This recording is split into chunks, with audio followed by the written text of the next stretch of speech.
Hello दोस्तों, कहानी दुनिया चैनल पर आपका स्वागत है। आइए सुनते हैं डॉक्टर पुष्पा सक्सेना जी की लिखी कहानी अपरिचय एक सेतुबंध। कई बार पढ़ चुकने के बाद भी रजत का खत छोड़ पाना मुश्किल लग रहा था। इस उम्र में भी पत्र की पंक्तियाँ ऐसी आकुलता जगा सकती हैं, विश्वास कर पाना कठिन भले ही लगे, पर सच वही था। एक बार फिर पूरे खत को दोहराती पूर्णिमा के अधर मुस्कान में फैल गए। रजत की पंक्तियाँ अंदर तक गुदगुदा गई थीं। आज सुबह न जाने किस भाग्यवान का मुंह देखकर जागा, जो चाहा वो मिलता गया। डाकिये ने जैसे ही चिट्ठियाँ पकड़ाई, मेरे मन ने चाहा उसमें आपका खत हो, और जानती हैं, पहला खत आपका ही था। काश आपके खत की जगह आपको ही मांग लेता। ये मन भी ना बड़ी ख़राब चीज़ है, इस पर लाख अंकुश लगाओ, मानता ही नहीं। अब तो एक ही आकांक्षा है, कैसे आप तक पहुंच सकूं। फिर देखिएगा कैसे आपका पूरा समय मेरा हो जाएगा। ढेर सारी बातों के लिए ढेर सा समय भी तो चाहिए। अपना समय मुझे देंगी ना। रजत का पहला खत कब आया याद नहीं पड़ता। उसकी किसी कहानी को पढ़कर उसने लंबा सा खत लिखा था। आदत के अनुरूप पूर्णिमा ने जवाब लिख भेजा था। तब से ये सिलसिला आज तक चला आ रहा है। उसकी हर कहानी पर रजत का पत्र आना जरूरी हो गया था। उसकी कहानियों के पात्रों के अंदर में पैठ रजत उनकी ऐसी समीक्षा कर भेजता कि पूर्णिमा चौंक उठती। कभी यही लगता शायद उसके पात्र रजत ने ही गढ़े हैं, उन्हें वो इतना कहाँ जानती थी। एक बार रजत ने लिखा था, आप अपने पात्रों के प्रति बेहद संवेदनशील हैं, बहुत सहानुभूति रखती हैं उनके साथ। जिनसे नफ़रत की जानी चाहिए उन्हें भी सहानुभूति दे जाती हैं। क्या वास्तविक जीवन में भी ऐसी ही हैं आप? बहुत जी चाहता है आपसे मिलूं, देखूं कैसे कोई सबको बस प्यार ही बांट सकता है। रजत के ऐसे पत्रों की पूर्णिमा को प्रतीक्षा रहने लगी थी। एक भरे पूरे घर की स्वामिनी पूर्णिमा के जीवन में कहीं कोई कमी हो सकती है, सोचना भी गलत था। एक मेधावी पुत्र और एक प्रतिभाशाली बेटी की मां बन उसका मातृत्व सार्थक था। दोनों बच्चे उसकी लेखनी को सराहते नहीं थकते। अपनी व्यस्तता के कारण पति ने उसकी रचनाओं को पढ़ा समझा भले ही ना हो, पर उसके लेखन में कभी बाधा नहीं डाली थी। पहली बार पत्रिका में छपी कहानी दिखाने वो भागती हुई उनके पास गई थी। देखो मेरी कहानी। वाक्य पूरा करने के पहले ही उसने पत्रिका का खुला पृष्ठ उन्हें थमाया था। वाह, very good, keep it up. 1 minute पत्रिका उलट पुलट बच्चों की तरह उसे दिलासा दे उन्होंने पत्रिका वापस थमा दी थी। जानते हो, इस पत्रिका में छपना कितने गौरव की बात है। मुझे तो विश्वास ही नहीं था कभी मैं इसमें छप सकूंगी। पूर्णिमा का उत्साह तब भी छलक पड़ा था। अरे भाई, आखिर पत्नी किसकी हो?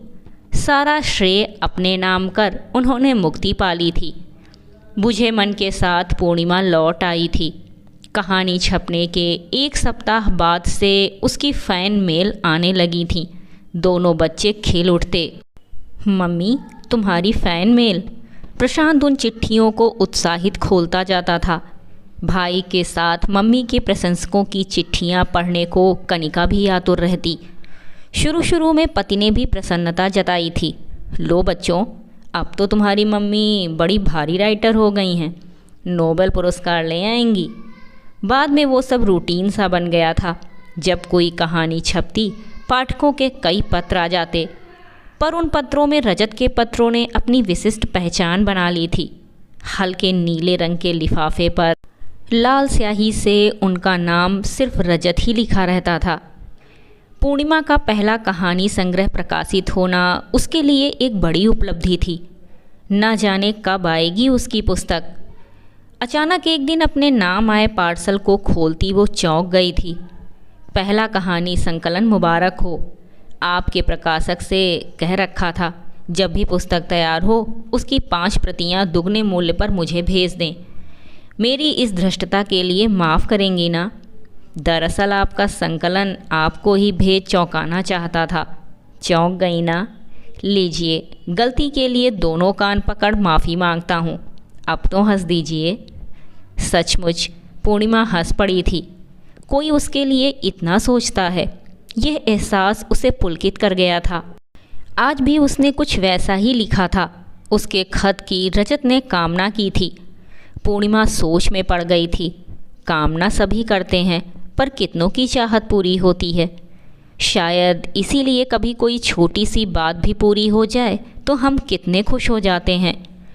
रजत का पत्र अलमारी में रख पूर्णिमा उठ खड़ी हुई। कनिका स्कूल से आ रही होगी। सुबह स्कूल जाते समय ही फरमाइश कर गई थी कि आज शाम उसे फिश कटलेट चाहिए। प्रशांत अब 10वीं का विद्यार्थी है। वो अब फरमाइश से नहीं करता, पर पूर्णिमा उसकी पसंद नापसंद से अच्छी तरह परिचित है। घर गृहस्थी के साथ स्कूल की नौकरी के दायित्व तो अच्छी तरह निभाती पूर्णिमा की लेखिका अंदर से कई बार उद्वेलित होती रही है।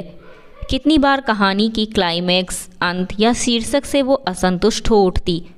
कभी कभी उसने बच्चों की भी मदद ली, पर पति से उन बातों के लिए सहायता पा सकना दुराशा मात्र थी। पति से उसे कोई शिकायत नहीं, पर ऐसे कामों में उनका सहयोग नहीं मिल पाता था। जब से रजत के साथ पत्र व्यवहार शुरू हुआ, पूर्णिमा की समस्या का आसानी से समाधान हो जाता। जब तब उसकी राय मांग पूर्णिमा अपनी समस्या सुलझा लेती। उसकी किसी कहानी पर जब कुछ एक पाठकों की कटु आलोचना छपी तो पूर्णिमा उदास हो उठी थी। पति को वे प्रतिक्रियाएं दिखाने का साहस भी नहीं कर सकी थी। तभी रजत का खत आया था। इन प्रतिक्रियाओं पर मत जाइए। सब इंसान एक से तो नहीं होते। सबकी पसंद नापसंद अलग अलग होती है। हमेशा याद रखें, आपके पास हम जैसे प्रशंसक हैं तो आपकी कहानी का एक एक शब्द घूंट घूंट इस तरह पीते हैं ताकि वो जल्दी ख़त्म ना हो जाए। अब समझ गई ना कि आपका लिखना कितना ज़रूरी है? कभी हिम्मत ना हारिएगा, बस लिखती रहें। उस निराशा में रजत का वो पत्र मिलना बहुत अच्छा लगा था। अंधेरे में ढेर सी रोशनी बिखर गई थी। उसी रात उत्साह में उसने एक नई कहानी लिख डाली थी। पिछले कुछ दिनों से रजत के खतों में पूर्णिमा से मिलने की उत्कट आकांक्षा स्पष्ट दिखाई दे रही थी। दोनों के पत्र व्यवहार में उनके व्यक्तिगत जीवन के विषय में कभी एक पंक्ति भी नहीं होती। रजत ने भले ही साफ शब्दों में उसके व्यक्तिगत जीवन के विषय में कुछ नहीं पूछा, पर उसके विषय में जानने की आकांक्षा जरूर रहती। कभी लिखता, आपने खुद को कभी अकेला पाया है? शायद से सौभाग्य मेरा ही है। आपको चाहने वालों की भला कमी होगी। इस वक्त भी पूर्णिमा स्पष्ट नहीं समझ पाती उसने रजत को कभी साफ साफ क्यों नहीं लिखा कि वो केवल एक पत्नी ही नहीं, 2 बड़े हो रहे बच्चों की माँ भी है। कभी कभी तो अपना परिचय देने से वो खुद को साफ बचा गई। क्यों? शायद इसलिए कि रजत की कल्पना में बसी रोमानी कहानियों की नायिका पूर्णिमा की मनोहारी छवि उसके मातृत्व की सच्चाई से बिगड़ न जाए। रजत ने जब उसके चित्र की फरमाइश की तो उसने अपना पुराना युवा चित्र भेजा था। हमेशा उसे डर लगा रहता, कहीं रजत अचानक उसे मिला तो क्या होगा। शायद अपने अपने सच से वे दोनों ही डरते थे, कहीं उनका सच किसी विस्फोट का कारण न बन जाए। पूर्णिमा ने तो रजत से उसका चित्र भी नहीं मांगा था।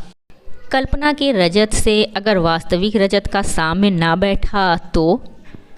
रजत के पत्रों की भाषा अधीर उत्साही युवक की हुआ करती। अब पत्रों में पूर्णिमा उसकी आराध्या का रूप लेती जा रही थी।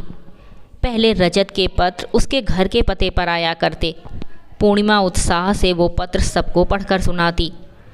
बाद में पत्रों पर उसके स्कूल का पता लिखा आने लगा था। 2-3 बार पढ़कर अक्सर पूर्णिमा उन पत्रों को अपनी ड्रॉयर में रखकर घर ले जाना भूल जाती। उसका ये भूलना उसकी आदत में शामिल नहीं था, पर पूर्णिमा ने उसे हमेशा अपनी भूलने की आदत स्वीकारा था। 2 महीने पहले रजत ने लिखा था वो किसी कॉन्फ्रेंस में उसके शहर पहुंच रहा है। कॉन्फ्रेंस तो वहां जाने का बहाना भर थी, उसे तो पूर्णिमा से मिलना था। उस खत को पढ़कर पूर्णिमा घबरा गई थी। उसे देखकर रजत क्या सोचेगा? वो तो उसकी कल्पना की पूर्णिमा की पाँव की धोवन भी नहीं। ये तो उसका सौभाग्य ही था कि पति ने कभी उसके मामूली नए नक्श और गहरे सांवले रंग पर ताने नहीं दिए, वरना शादी के पहले अम्मा उसका सांवला रंग देख अपने दुर्भाग्य को कोसती रहती। उतने गहरे रंग पर पूर्णिमा नाम का विरोधाभास बचपन से उसकी खिल्ली उड़ाता आया है। बचपन में साथ खेलने वालों का उपहास झेलती पूर्णिमा ने कॉलेज में भी कितनों के व्यंग बाण झेले थे। शायद उसी अपमान का आक्रोश उसकी कहानियों को धारदार बना जाता था। उसकी मर्मस्पर्शी कहानियों में लड़की की वेदना साकार होती। विवाह के बाद पूर्णिमा ने अपने रंग की कुंठा से मुक्ति पा चैन की सांस ली थी, पर अब रजत फिर उसकी कुंठा जगा रहा था। ताज्जुब इसी बात का होता, क्या कभी किसी की इतनी चाहत हीन भावना जगा सकती है।